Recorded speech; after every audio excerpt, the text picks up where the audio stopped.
I want to thank you for joining us for today's program. I'm Jamie Franklin, the Director of Collections and Exhibitions at the Bennington Museum. It's really exciting to be able to bring the Stoneware Collectors Group presentations to everybody, this time in our new digital format. Of course, the Bennington Museum has been collaborating with the Stoneware Collectors Group, I think for about a dozen or more years now. I've been at the museum for 15 years, and we started just a couple of years after I started here. So, and of course, we had to put the last two meetings, last spring and this fall, off due to the pandemic. But in the course of the last year, the museum, as most cultural institutions, have gotten very comfortable presenting these digital programs. And we're excited to be able to bring this one to you today. And it allows us to all come together from all the various parts of the country that we're in. In fact, John is his home in Colorado, 3/4 of the way across the country today, and I'm here in Bennington, and I'm sure that there are people from all sorts of different places across the country. I don't know if there are any international visitors with us today, but it is really a pleasure to be able to partner with the Stoneware Collectors Group and bring this to you. So when Doctors John and Celia Sladek moved to Bergen, New York in 1973 to join the faculty of the University of Rochester School of Medicine, they enjoyed furnishing their 1805 Center Hall farmhouse with local antiques, including pottery. John went on to a noted career in academia that included university leadership as a vice chancellor and president. As an educator of medical students, he has presented hundreds of lectures and has been an invited speaker throughout the world for his research on neurological disorders, particularly Parkinson's disease. He's presented lectures to the Stoneware Collectors Group on the Rochester and Lyons potteries in 2016 and 2018 in Bennington and Albany, respectively. John noted after these talks that he spent more time on each of them than on any of the scientific presentations he made throughout his academic career, and that he enjoyed them even more. Tonight's presentation is going to be on the John Berger pottery of Rochester, New York, which is well known for its stunning artistic renditions of flowers and animals, and had a remarkable half-century longevity from 1840 to 1890. And of course, I have to just pipe in and say that Rochester is probably my second favorite pottery after Norton, but certainly one of the finer of the cobalt decorated potteries active in America in the mid-19th century. Analysis of these designs on the Rochester pots reveals that several different decorators who shared common themes but displayed unique styles. And I'll note again, anybody who studies mid-19th century decorated stoneware will come to know that many of these decorators were itinerant, including many of the decorators that worked in Bennington, most notably John Hilfinger, probably one of the more famous of the known decorators. So their distinctive designs and handwritings were not limited to one pottery and appear on the work of other stoneware manufacturers in Lyons and Penn Yan, New York, for example. The completion of the Erie Canal likely facilitated the movement of these traveling decorators, as well as the transport of the essential clay and finished products. Professor John Sladek will share his observations made during his half-century of collecting and studying this classic American decorative arts form. And without any further ado, I will hand it off to Dr. Sladek. Again, just keep your cameras off, yourselves muted. If you have any questions during John's presentation, you can pop those into the question and answer portion of it, and I'll get to those after he's finished with the formal part of his presentation. So off to you. Thank you, Jamie. And thanks for giving my talk for me. That was terrific. I'm just kidding. It's really a great honor and a privilege to be with us all today, and particular appreciation to Dina and Jamie for making this possible through the museum, and also to Steve and Lorraine German for keeping this wonderful program and association going, the Stoneware Collectors Group. And I hope by today's kindling of it, so to speak, We can all look forward to a great session in the fall back in the museum. I know Steve and Lorraine have Peter Jablonski lined up and many others that I think will be just really wonderful, wonderful talks and presentations. And I must admit, I think Jamie gave me the idea for this talk. I had three topics. One was like father, like son. Another was the traveling decorators, and another that I'm currently writing a peer-reviewed article for is the wreaths of Rochester, the iconic wreaths. But I got to thinking about the traveling decorators and some of the observations I made, so I just thought that would be the most appropriate one to do. Now, let me get into the presentation mode here. Here we go. By the way, this is a print of Rochester, New York. This is one of the barge boats down here, probably carrying pottery from the Berger Pottery, which was situated over here on Main Street, now Mount Hope Boulevard. If any of you want to communicate with me afterward, my email is down at the bottom. It's my name with a dot between at ucdenver.edu, and feel free to do so. I'd love to hear from you. All right, I'm just trying to get this going here. Oh, so with any, sorry about that. With any grand rounds that we do in schools of medicine, we always have disclosures at the beginning. So here are my disclosures. I have no conflicts of interest with any of these potters, no financial interest, no familial relationship, and the opinions expressed are my own. I have not been able to contact any of the potters, which I would love to do, of course. And if we could just arrange with Michael J. Fox, who I actually got to interact with many years ago at a biomedical conference where we awarded him for his work particularly in forming a foundation for Parkinson's disease. I would ask him to take me back to the future so we could talk to John Berger and Frederick Stetzenweier and so many of the others. But as Jamie pointed out, in 73, my wife and I moved, found this beautiful Center Hall Colonial on then 16 acres and went up to 60 by the time we got done. We totally renovated the home, brought it back to its wonderful character. And one Thanksgiving afternoon, a distinguished looking woman with a briefcase knocks on our this is the side door, of course, knocks on our side door and pardons herself for interrupting us, but wants to know if she could photograph our house and include it in this book that was being produced by the Landmark Society of Genesee County. So we were thrilled, and she did that. This is just the fireplace in one of the halls on either side of or one of the living rooms on either side of the center hall. And this little 2-gallon Berger and Company crock was my first auction purchase back in '73. And it was one of these sales where it was a high bidder takes his pick or her pick. And in this case, I grabbed this wonderful 2-gallon crock, and somebody afterwards challenged me about it and said, why'd you do that? And I said, well, I liked it. And they said, oh, you're going to drive the prices up. And of course, for $27.50, I was okay with that. But in fact, the prices did go up, but I'm disclaiming any responsibility for that. So let's begin then with the Rochester decorators. And they spanned a very long period of time. And I should explain. When Jamie and Dina asked me for a photograph, this one was on my desktop. It's up at our son's place near Steamboat Springs, and I have a can of Genesee beer in my hand. And Genesee is almost as old as the Berger Pottery. It's the oldest brewery in New York State, having been founded in the 1870s. And ironically, I can buy it cheaper in Denver, Colorado than I can out east, but you all know about taxes and things. Okay, so here are the Rochester potters listed in chronological order according to the timeline that was in Bill Ketchum's book.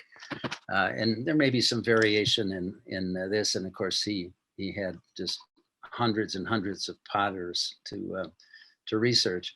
But during the 1820 to 47 period, we had 5 potters in town. The pieces remaining from them are very scarce, and I'll show you a few of those. But here are the Berger eras, beginning when Nathan Clark hired John Berger in 1839 to establish a pottery and manage it. And he took over, it's reported, the old Micah Porter pottery, and then ran that to 1851 when he and Thompson Harrington then partnered more formally and ran the pottery through 1854. And this is when things get really interesting, folks. In 1854, John Berger buys the pottery, lock, stock, and barrel, and things change with respect to the decorators. And then we go through some periods where the sons, John Jr. and George, now back from the Civil War, in 1867 run the pottery, and they take on partners, some of whom were family members through marriage. And then finally, a really marvelous period for 10 years when John Berger Jr. managed the pottery. And I have to admit, when I first started collecting and I'd see a Berger Jr. piece, I'd go, well, that's not as great as the Clark and Harringtons and all. And I have now come to appreciate the Berger Jr. period as just as important and critical as the others. And of course, there was Frederick Stetzenmeyer and his colleague, a grocer, Gottlieb Getzmann, who had competing pottery as well. Another great source, and I'll use this later in the talk, are the directories, the Rochester directories that are online through the Rochester library system. I urge you to look at those too. I'm going to give you just a little caution. We're expecting thunderstorms and hail, and if we get a lightning bolt that knocks out my server, just hang in there with me. Dina and Jamie said they would do a song and dance until we get back online again. And I just hear the raindrops and stuff starting to come down now. So here are these early pieces. They're ovoid in shape. The rarest one is this Micah Porter, and bless John Martinelli, who I wish was still with us. He kept pestering me to buy this piece for years, and I said, John, it's not the greatest design, but it is an iconic wreath. And finally, I did, and I'm so glad that I did. There's just a few of those in existence. These two 1-gallon jugs are by Martin White during that time, and they look very much like the forerunners of the Rochester School of Floral Designs, with multiple buds and flowers, etc. And then we have these wonderful Clark pieces on the perimeter, including this larger 4-gallon with leaves that you'll see again with respect to their design, and very special numerals that I think help identify the potters. And then during the Berger era, of course, there were these 7 periods from left to right, beginning with Nathan Clark and Company, again, managed by John Berger. And then Harrington and Berger era, a short-lived but magnificent period with respect to the pottery.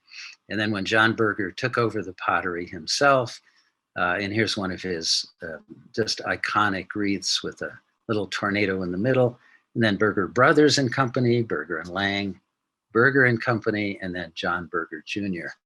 with a really interesting and unique design.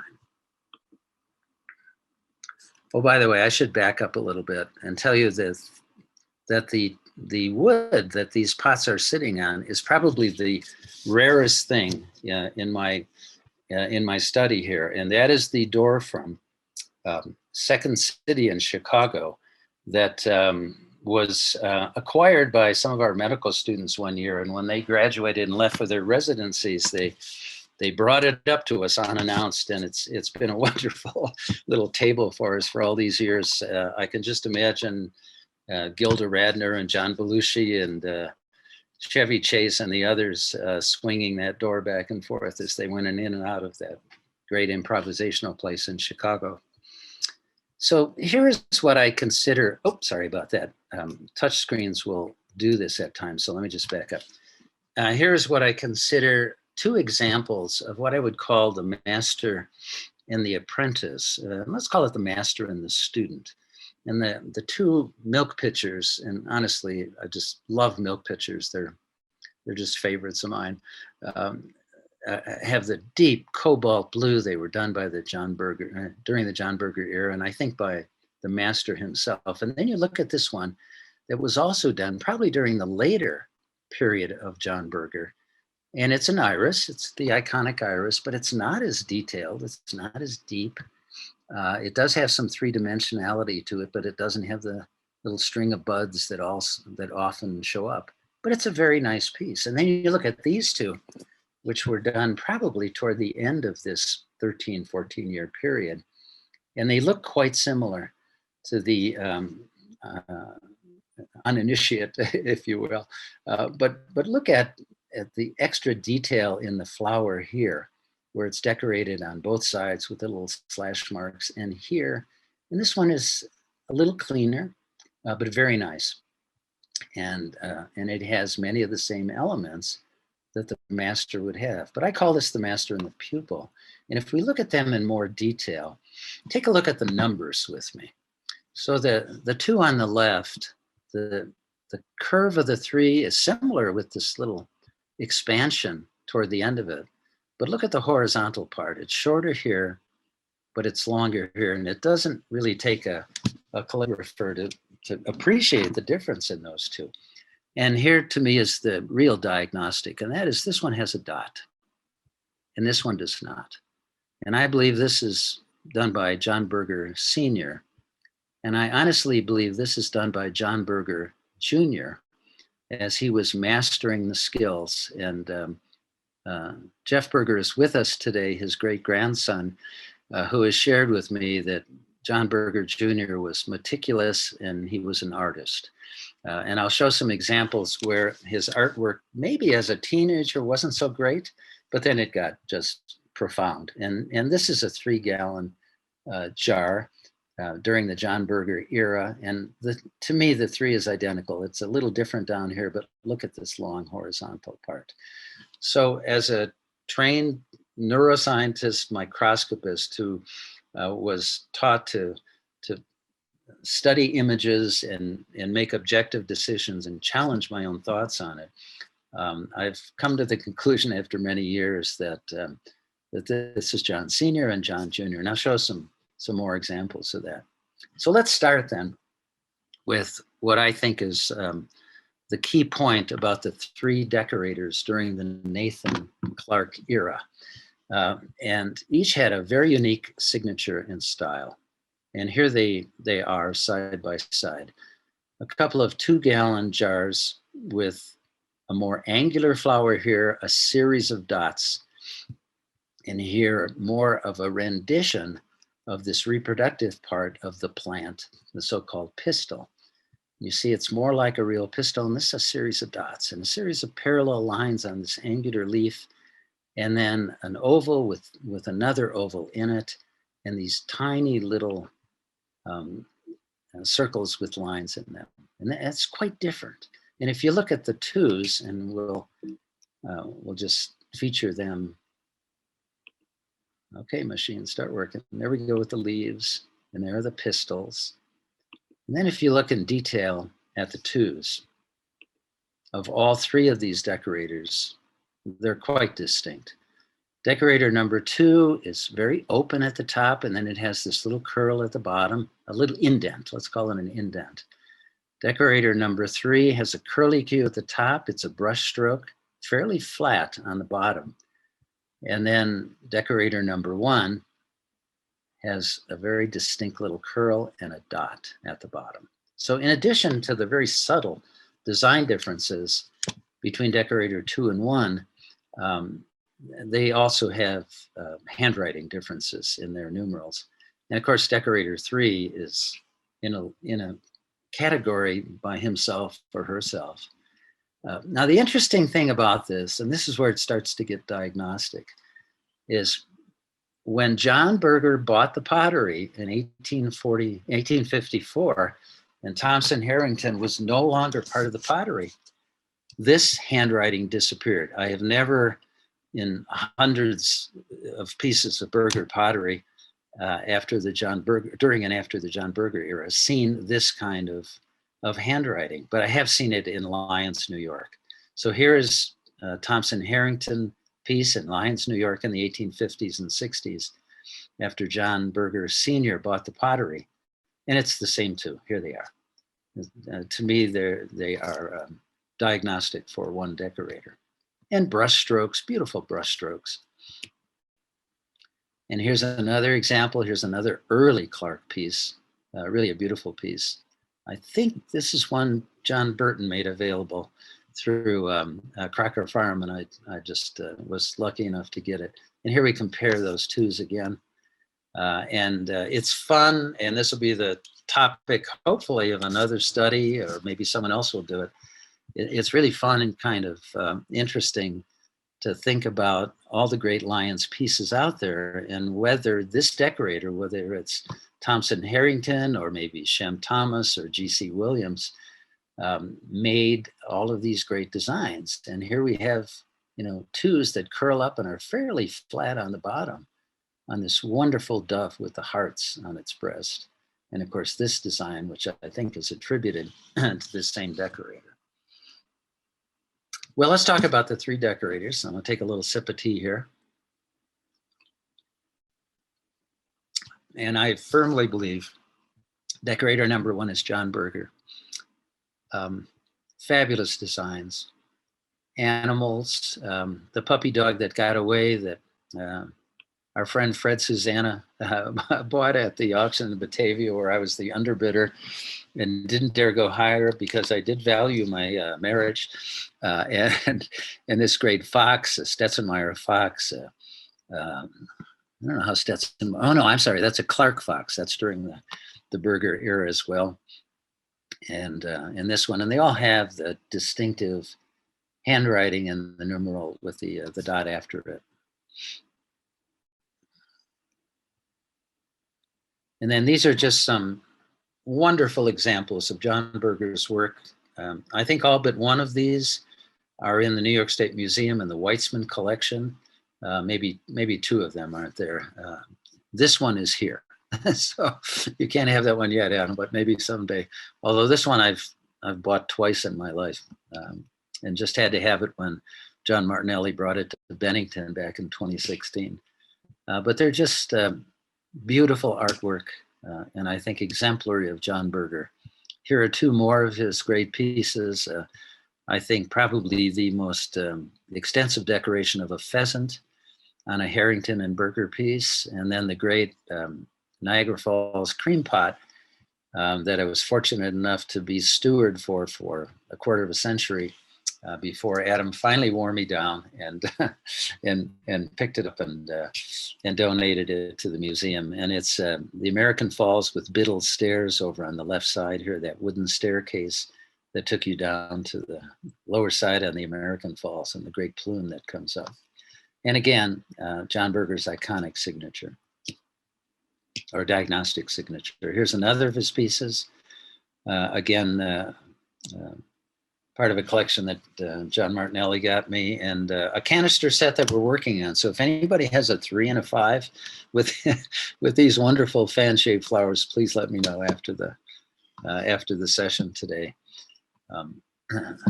I think this is the only eagle I've seen by John Berger. We had it for a while, and it's similar but distinct from the great phoenix bird, which has a different kind of beak and a little point on its head, as opposed to the rounded bald eagle that I had the fortune to photograph in the Colorado mountains one day. And of course, here's the dot, somewhat visible after the 6 here.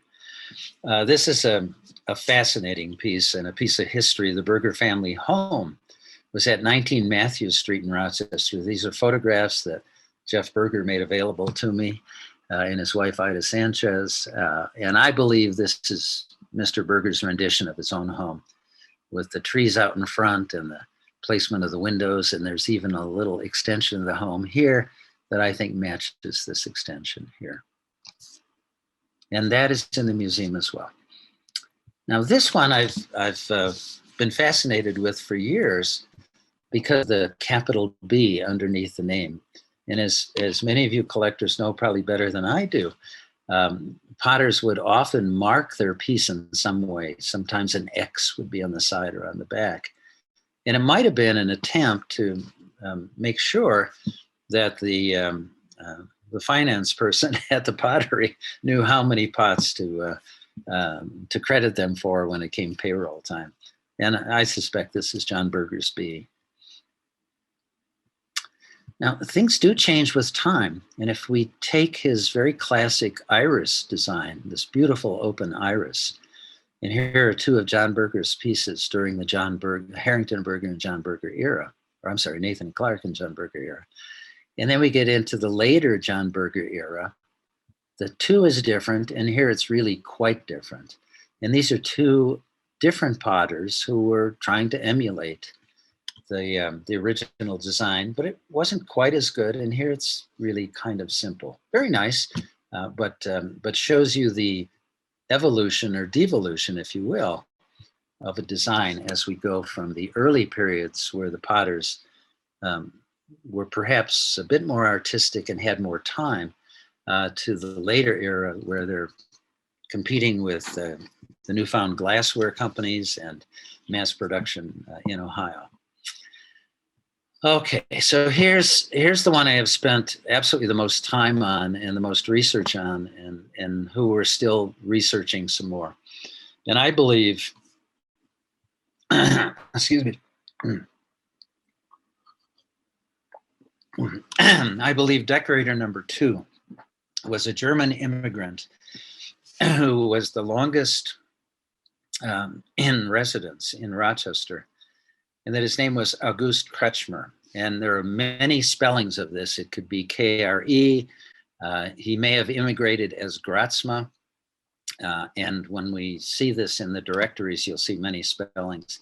But thanks to Jeff Berger, who helped me out a few hours ago today, and it was just a terrific person, and the great grandson of John Berger Jr., he helped me identify some of the potters. Here's George Berger, for example, after his return from the Civil War. Jacob Fisher, who managed the Lyons pottery. George Lang, who was seated in the center in the vest. Melvin Burchard, who interesting is listed as a tradesman in the Rochester directory. And by process of elimination and by appearance of his age, this may be August Kretschmer,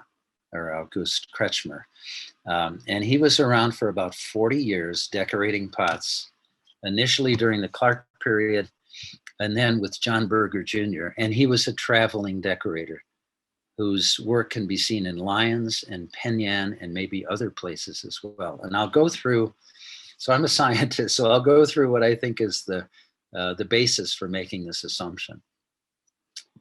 Like John Berger, delicate quill cup, intricate designs. And again, we don't see his designs after John bought the pottery in 1854, but we do see them across town in Rochester in Stetzenmeyer. And if we just compare these numerals, they are identical. And the style of the leaves are similar, if not identical. A little angular parts of them, the very deep decorations. And then he very frequently did these little tornadoes in the middle that we see in this great piece that was done during the Clark period, again, with more lateral kind of horizontal leaves on the design elements. And of course, this one was in that wonderful book, Clay in the Hands of the Potter by the Rochester Museum and Science back in the 1970s. Well, here's another example now, a 5-gallon.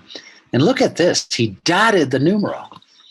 He's no longer an employee of John Berger. And did he become so, bold to say, all right, I'm going to put dots on my pieces too. But this is a Stetzenmeyer piece, as is this one.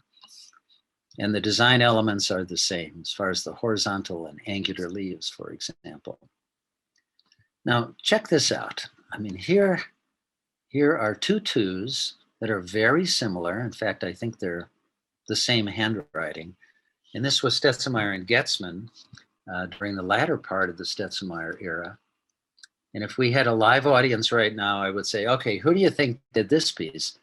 And the Rochester-ophiles like John O'Brien would say, oh, that's a John Berger Jr. cipher. And in fact, it is.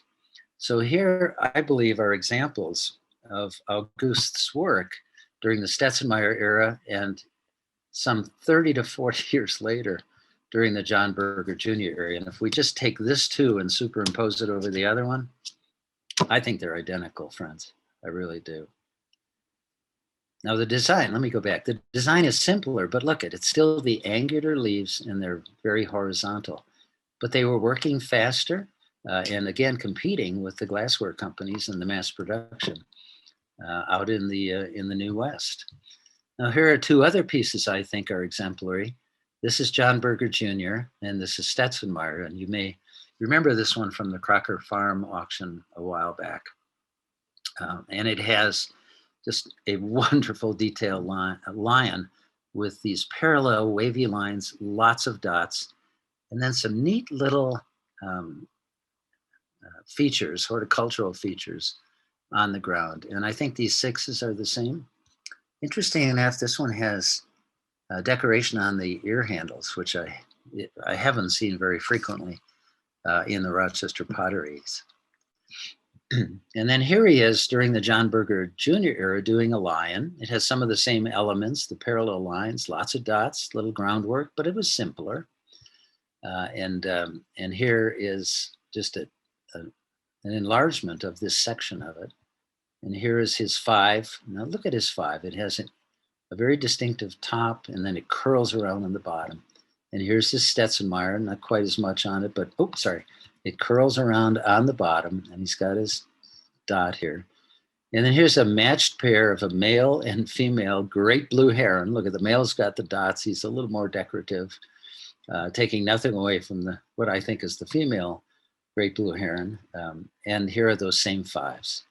And to me, the five is diagnostic also for August Grazma's work. I think he also did this fabulous John Berger Jr. era 8-gallon prancing horse that is very similar in design with the tree coming up to the side and branching over to the side with lots of little intricate work in here. So I firmly believe that's all of his work. And if we want to have some fun, let's think about, and again, if we were in a live audience, I'd say, okay, who made this one?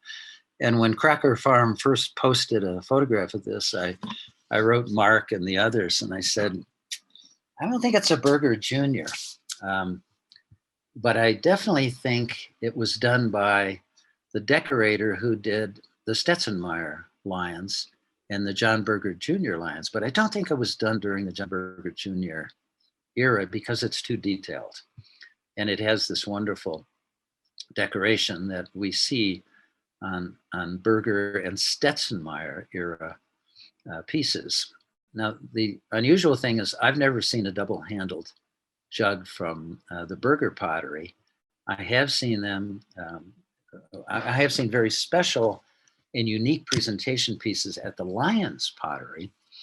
And the one thing that struck me about this, and you can't see it here, Stetzenmeyer jugs have an indent right here at the base of the handle. Berger jugs do not. And I would say 90% of the Berger jugs have no, it's like they took a thumbprint and pushed it down.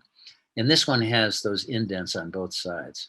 So that favored Stetzenmeyer, but yet the double handles favored Lions. In any event, I think August Grazma did this one as one of the itinerant traveling decorators.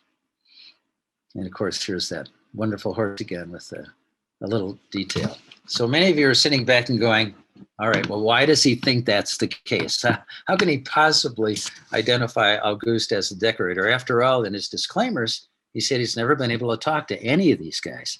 And I would love to be a time traveler and go back and just discuss it with them. And of course, buy a few pieces and hide them out on the side, you know, when they were only 50 cents or $1 a piece.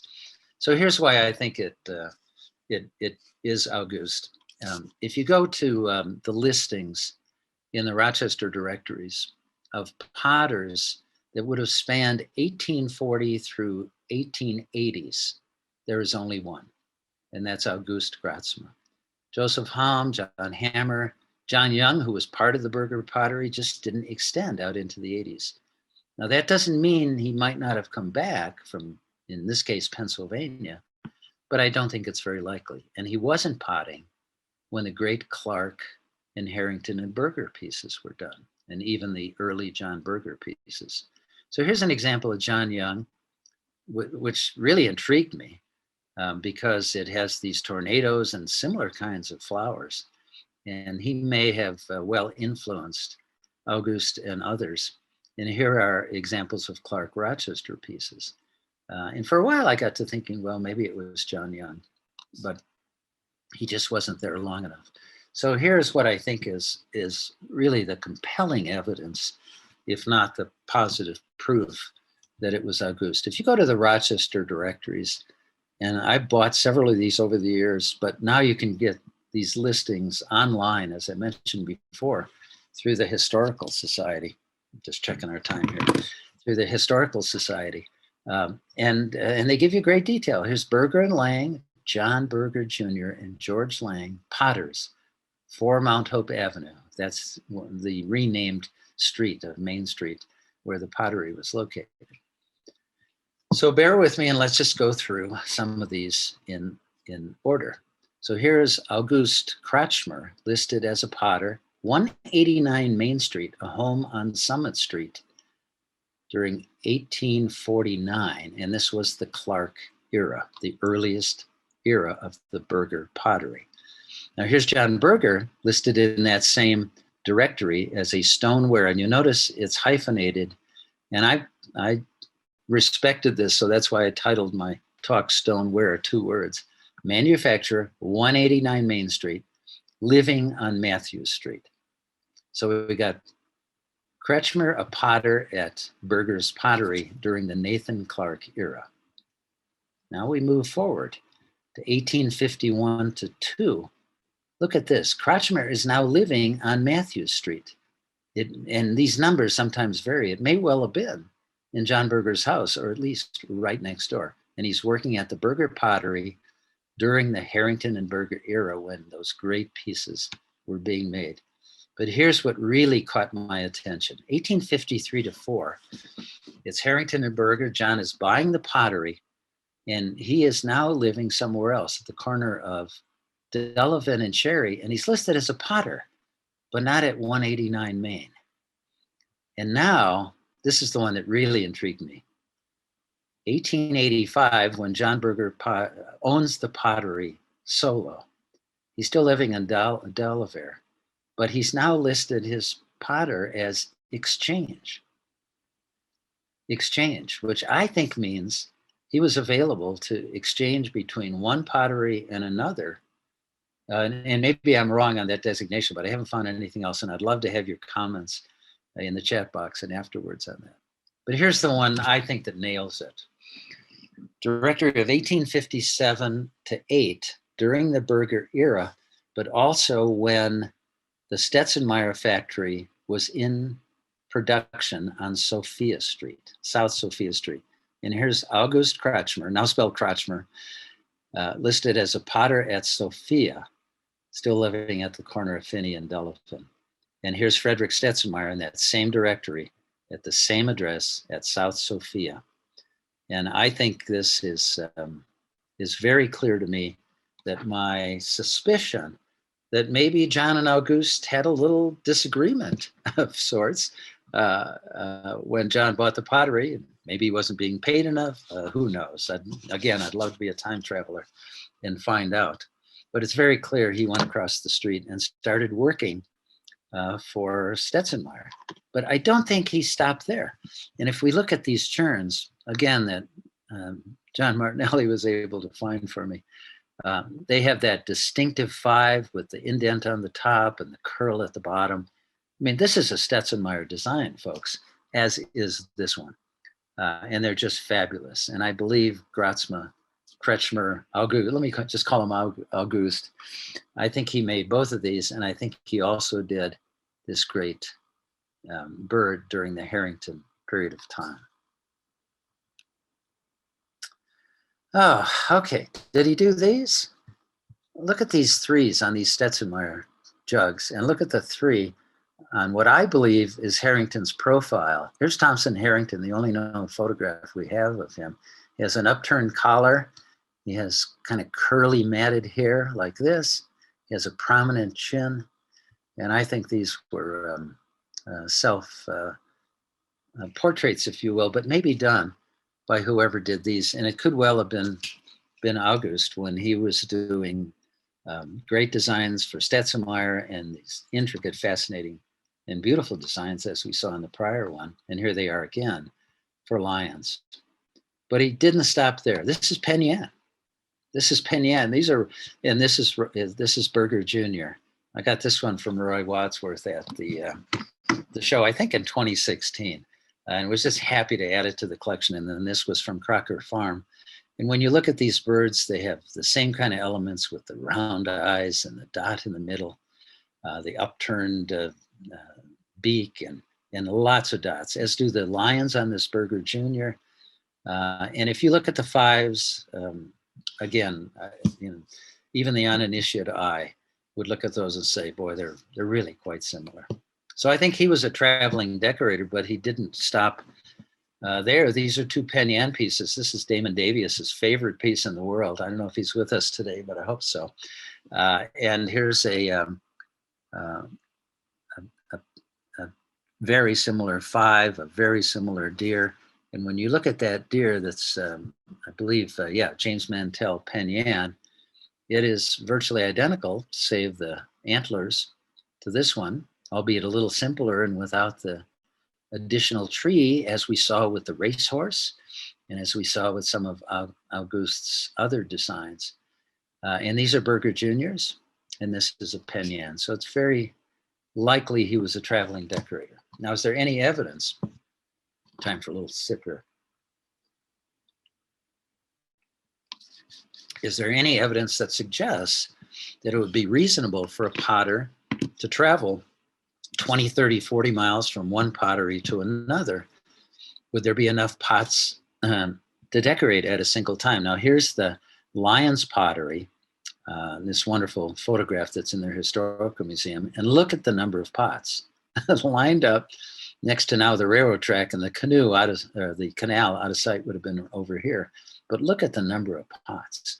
So there were hundreds and hundreds at a time. And this was from a presentation by Miss Anna Avery at the Lions Civic Club around 1950. And she went and probably talked to Biederbecky and others, the great historian for Lions pottery.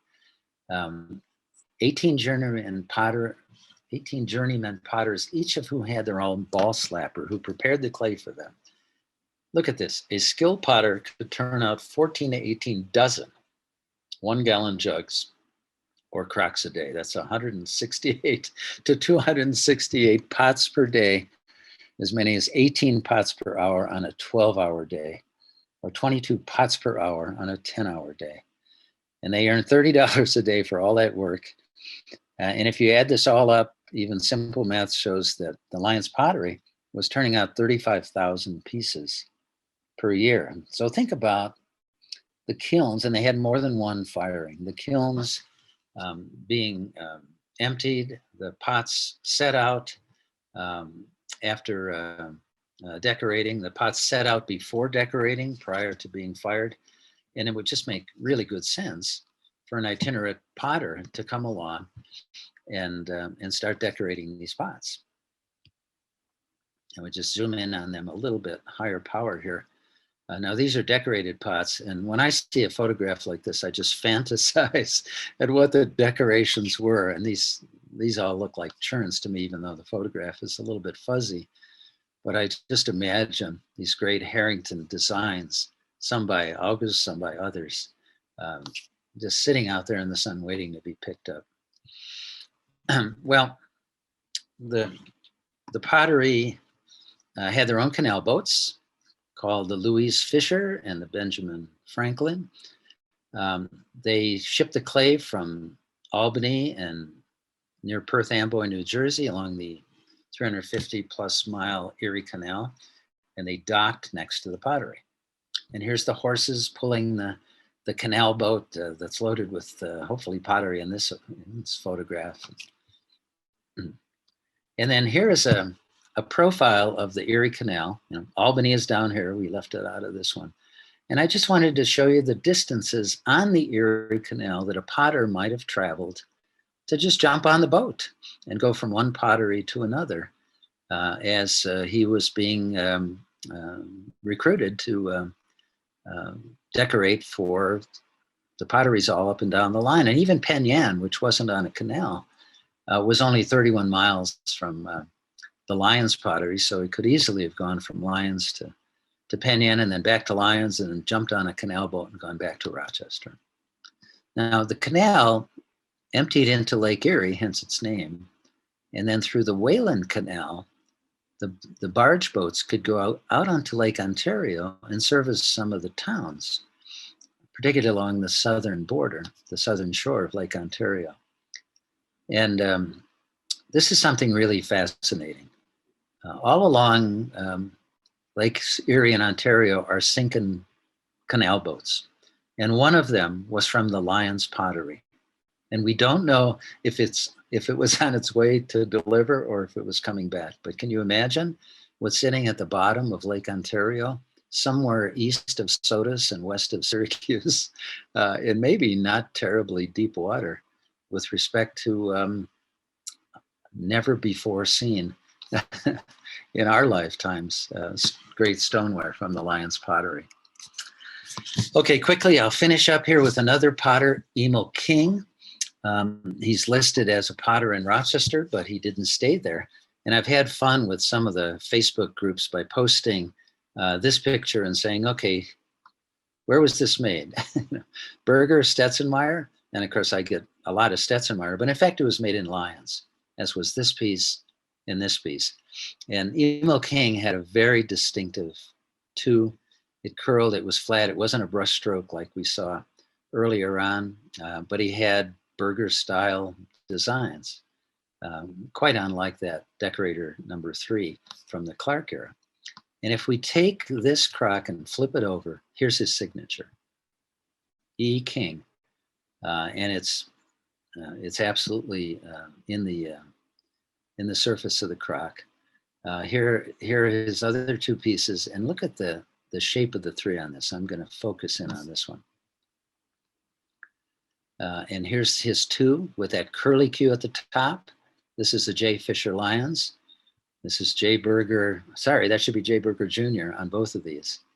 And nice brush strokes, but a very characteristic and unique handwriting for Emil King. And I want to thank Damian Davis for making that particular pot available to me. When he showed me the bottom side, it was like, yeah, send it out. We've got to work this one into one of these talks or one of the presentations. So here is that 3 again at a higher power. Boy, it has some similarities to this great rendition of what might be Hill Cumorah in Palmyra, New York, just up the road from Lyons.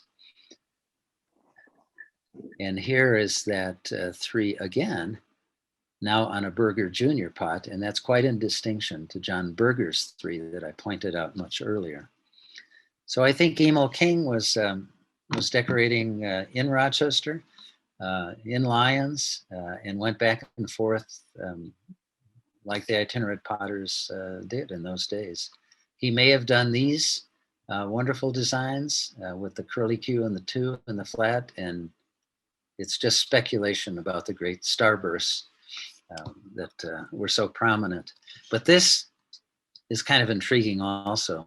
This 4-gallon Harrington starburst churn is in the museum in the Wayne Historical Society in Lyons. And it has a curly Q4, which we see on this Lyons piece with a Berger style Grotzmer bird, and with this Rochester piece, and on this Stetzenmeyer piece. And when I see a 4 like this, I begin to think that it was Mr. Mr. Kretschmer, who may have done those. And he may be responsible for some, if not all, of the great Harrington starbursts. And this is something we'll do more research on. The final potter I want to mention, and there are three here, and Robert Bassell can tell us a whole lot more about Shem Thomas than I can. George Williams started the Lyons pottery in the early days. I don't think he was in Rochester. He went over to Mount Morris to start that pottery. But John Young was listed as a potter in 1867 and his home on Mount Hope. And in fact, he did a contract jug with George Berger during the Berger Brothers and Company era. And here's a picture of George kindly lent to me by Jeff Berger. And this is when I bought this piece in Bennington at the old Denglinger out of the trunk sales years ago. And on the base of that, it's autographed by George Berger and John Young, Rochester, New York, Rochester, New York. And if you compare George Berger's signature, his very distinctive G here, John Young's very distinctive J, we'll see in the next one, on this piece that he likely did in Athens, New York. Look at his Y here, very special. And I want to thank John O'Brien for making this one available to me. But clearly they had a partnership, and that was their contract jug. And if we just play with it in Photoshop, you can see the handwriting maybe just a little better. So I'm going to finish with a non-itinerant decorator. I mentioned that I just have developed a tremendous respect for the John Berger era pottery. He was, I believe, the apprentice during the early days. Here he is listed with his brother George and his dad John during 1866. There's the pottery as it was in its latter years. And here's my suggestion, that he started as a very young boy. Now this was lent to me by Chris Casucci. Thank you so very much. Here's young boys working at a pottery in Johnstown. And very often they were there with their fathers. And I, when I saw this one, and Bruce Wasdorp made it available to me a long time ago, I said, I have to have that one, because I think that was one of John Berger's first pieces as a teenage apprentice working in the pottery. That was made during the Berger era, when you had all these fabulous designs being made. But I think it was by John Jr. And here's his same very distinctive two. His two is unmistakable. And look at what he did. He dotted it, and he made it his attempt at a wreath. And when I watch my grandchildren in their early years do designs, they're just not as fancy as they are later on. And you compare it to these this magnificent wreaths during the Clark and Berger period, and here's that loopy 4 again. It's nothing like them. So how did it come about? I think it was one of his early attempts to emulate the work of his father, who he respected tremendously. And we see it here, and we see his distinctive 2. We see his distinctive 2 here. We see it on this 1876 Centennial piece made during the Berger and Lang era. And I suspect auf Deutsch, his father said, Nein, nein, mein Sohn, nur kann ich einen Punkt nicht der Zahl setzen, which means you don't mess around with dots after the numerals. Only I can do that. And that was John Berger Sr.'s signature. And thereafter, you don't see the dot on John Berger's pieces. And his handwriting on the bill heads that we have is also diagnostic. Here is open 8s at the top in John's own handwriting. So I pay tribute really to both of them, from the alpha to the omega of the Berger pottery from 1839-40 to 1890. Magnificent pieces. Lots of great potters, decorators, and others who work there. And I also thank all these wonderful people who helped me make this talk possible and make the collection possible through the years. So with that, I thank you. And Jamie, take over.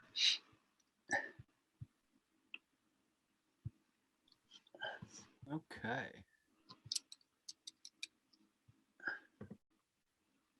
Well, thank you very much, John. It's a great talk.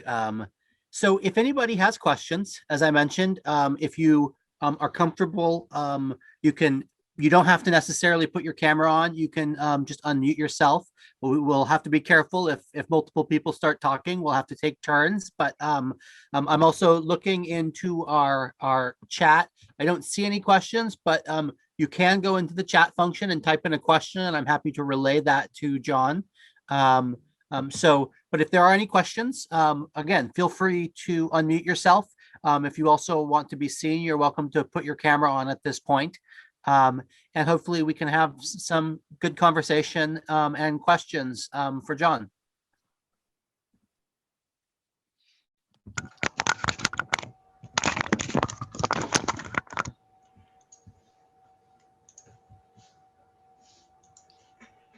Well, I see lots of friends in the names that I'm seeing on my screen here. So have a way, as my major professor used to say at Northwestern's medical school after a lecture, he would say, comments, concerns, coins, and often students would throw coins on the podium for him. So, John, are we able to get your presentation some way, or is it copyrighted? I just wondered. It's a great, a tremendous resource, and opens up all kinds of possibilities. So thank you for that.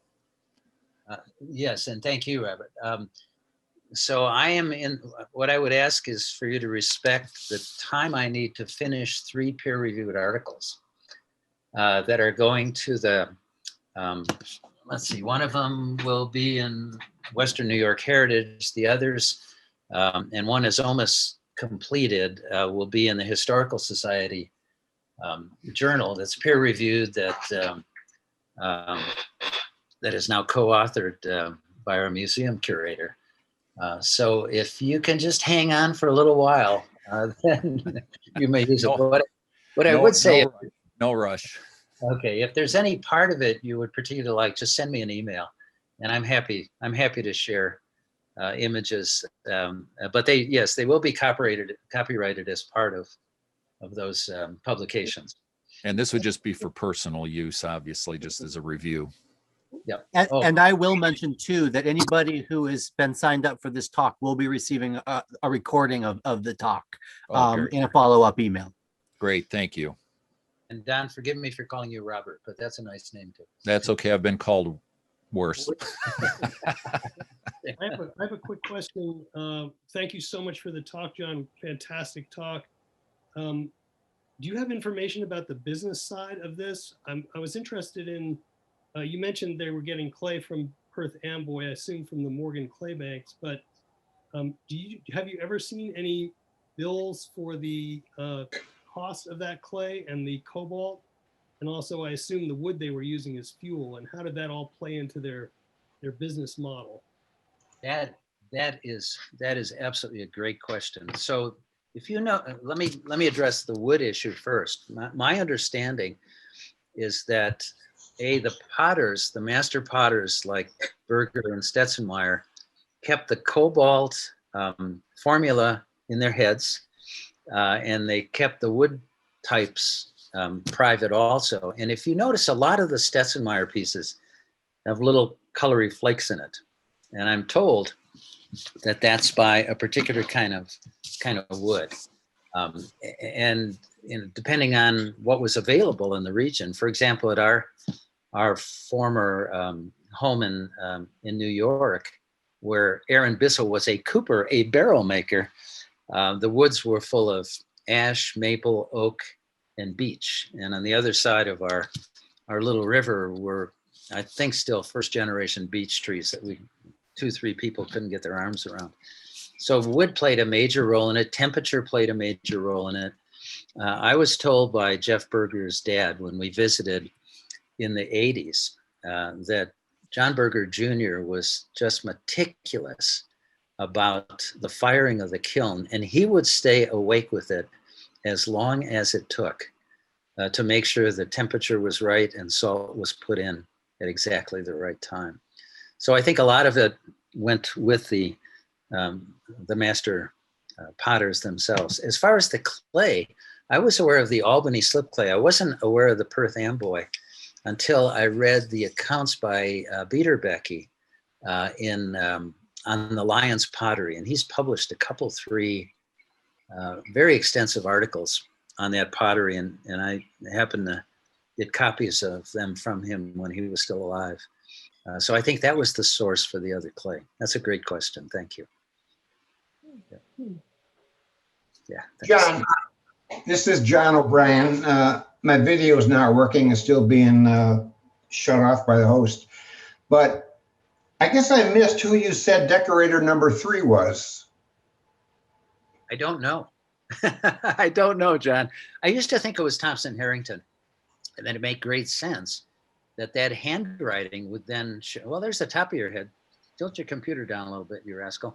Here we are.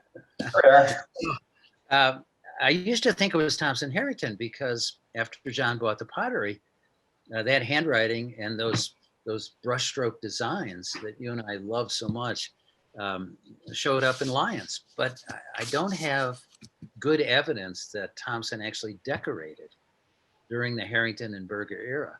He may have been still beginning his management of the pottery in Lyons. So that's something we need to investigate further. And doggone it, I wish we could travel more because I'd love to sit down with some of the records at the Historical Society in Lyons, and that may help. Yeah. It's a great question. Yeah. So I don't know. I don't know. Bob Bassell, you think it was Shem Thomas, maybe? Are you there? He was with us. Oh, there you go. Hello. Yeah, Bob. Video down here. Okay, let me turn the video. Okay, which ones are you talking about? So the decorator number 3 who did the brush strokes and the very distinctive 2 with the curl on the top that went down, could that have been Shem in Rochester and then going to Lyons? I think Shem's 2s were possibly straight on the bottom or might have had a swoop up. Okay. But I don't think he ever had a curl. I haven't seen the curl. Okay. Great to know. Thank you. So Yeah, good to see you again. good to see you. Yes. I hope we see you all in Bennington in September. That's what we're really hoping. Uh-huh. Okay, that I will certainly try to be there. Yep. This is exciting. While you're on, Bob, you had another question. I just wanted to make sure you were going to ask about the numeral 4 by August Kratzmann. I think he addressed that actually. Okay, great. Can I show them? Um, I'm going to move the computer to show you what we've got. Hold on, guys. Oh, this is the part I really like. What can you see here? I don't know, will that work? Is that a little mouse running across the top? No. Now you're being silly. I am. But Uh, I can't yeah. quite get, but it's got it's called an orchid, and the 4 is familiar. It's a Penn Yan piece. Yes, Penn Yan. It was our very first Penn Yan. Let's try a little closer now. Oh, good deal. What do you see? Interesting. I see a beautiful design. I don't think it's August. I think the 4, honestly, the 4 looks more like John Berger Jr.'s 4, but the first part of it is curved and his were straight. Yeah. Yeah, that's a unique piece. Oh. I think it was a different decorator. I don't think it's August. Right. Yeah. Okay. Thank you. Maybe Mantel. Wonderful piece of pottery. Oh, I don't know what we did there. Yeah. Hey, John Burton, what are you up to? Hi, John. Enjoyed your talk. Oh, look at that. Learned tons of stuff. If you remember through our auction that we were dealing with, I don't know if you see, we had that double watch spring that you, Indeed. and the 2 that, would that be Emil King? I think so. Exactly like the ones that you showed.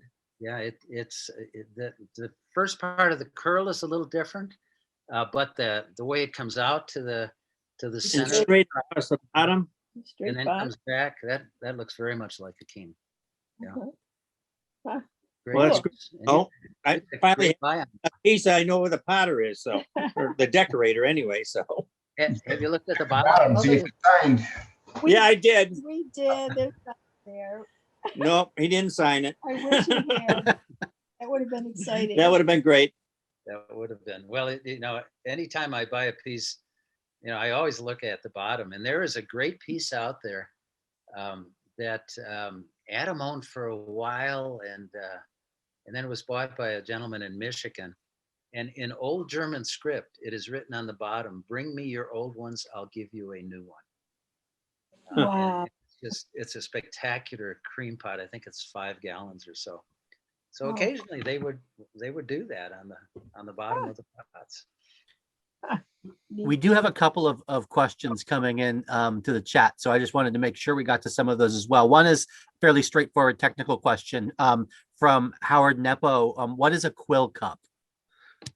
Okay, so a quill cup, I'll try to make one out of this little piece of cloth. If this was a piece of leather, and it was shaped into a kind of an oval, there would be a quill from maybe a goose coming out of it that would be cut at the tip of it into whatever shape the potter wanted. And then the potter would fill the cup with cobalt glaze. And are you ready for this? With this, I'm gonna try to make one out of a pen now. Okay, I don't know if you can see that. But so here's my quill cup, and I have to squeeze the glaze at a certain pressure to be able to put just enough, but not too much on it, as I make the outline of a deer or a palm tree or one of his 3-dimensional flowers. These potters must have had hands that were huge and strong, and honestly, their musculature was spectacular. So yeah, it was a leather cup filled with cobalt with a bird quill coming out of it, and that was in distinction to the brush stroke, where they would actually use a brush to make the broader, less detailed designs. Great question. Thank you for that. We have another question from David Annenson. He's asking, is there a definitive line from Shem Thomas from Lyons to Penn Yan, then Harrisburg with John Young, and then to Cowden? The Cowden pieces look like his hand. Okay, Bob, that's yours. On you go.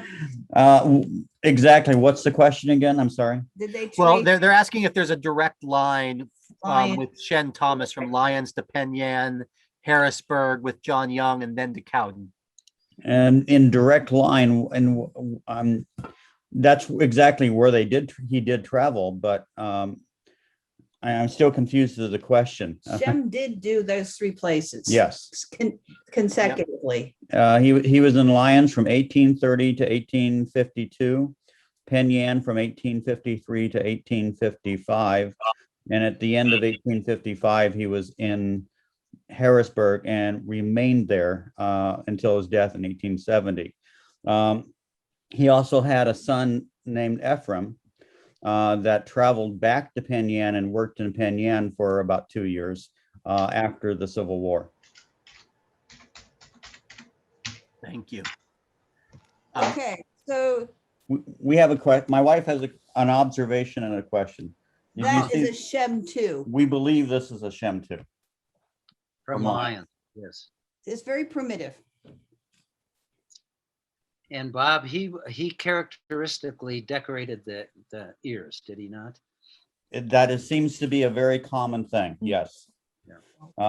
I found a few pieces that look like they're his decoration in Lyons that don't have the ears marked.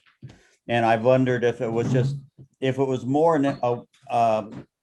an intention of how he would mark what he has actually made as a pot, what he actually threw, as opposed to his decorations. He might have decorated other people's pottery, I think. And there's more ears. Oh, yes, very good. And that's Cowden. And you can see ear marking in Penn Yan and the John Young and Moyer, and then finally Cowden. I would love to enlist your help, John, into continuing to identify Shem's decorations and work. I'm still new at this compared to you, and I am in awe of what you're presented here. This is amazing. Thank you. I'm just an old guy who's been around for a long time. And, you know, my early training for my graduate programs. Oh, look at that. That is a decorator's tip for frosting a cake. And so there you are. Some things never change. There you are. See? A modern version of it. Yeah. Yeah. And you have a bag filled with the Yeah. frosting, Oh, right? yeah, Yeah. My You mom look used to do that. That's Exactly. how they do it. Don't they have a quill pen on display at the Bennington Museum? Do they? Cool. I think we do. I don't think it has the original bag. I'm not sure, but I'm trying to remember. I'm pretty sure we do have one of the slip quill. Yeah, first time I saw That would one. be used. Yep. We have one question here that's not about Rochester, but I will try to answer it. Erica Miller, who has asked about the decoration on our early Bennington factory water cooler at the museum with the bird and fish decoration. Unfortunately, I can't give you too many specifics. We don't know a lot about the early decorators in Bennington. It's one of the earlier periods that they were marking their stoneware there around 1820. There may be some folks here that are experts in the Albany and Troy potters and a lot of those decorators. So it was an incised decoration that they would then wash with the cobalt. So the cobalt went down inside of the incised grooves, which you see, you know, occasionally. You don't see a lot of incised decorations in Bennington, but you see quite a few of them in Manhattan and then up the Hudson River into Albany and Troy, particularly during the early decades of the 19th century, 1800 to 1820s, 30s. If anybody's here that's familiar with the Troy and Albany incised decorations from that early period, that might have ideas. But in terms of specifics, we don't know really any of the early decorators in Bennington from that period. But how about the sergeants? Do you have some thoughts on the decorators at Bennington? Michael, you still there? I'm putting people on the spot. I shouldn't do that, but fair enough. Well, if there's any more questions, speak now or forever hold your peace. I know it's always fun to sit around and chat, but it's Friday night. And maybe people have plans other than listening to a wonderful stoneware decoration lecture.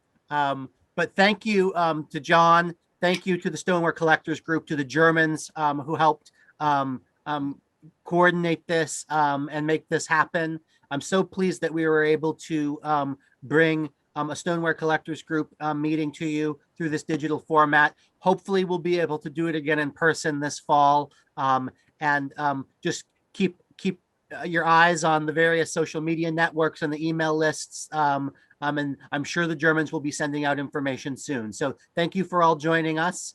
And hopefully we'll see you again soon. Good night. Thank you. Thank you all so very much. It's been great fun. Yep.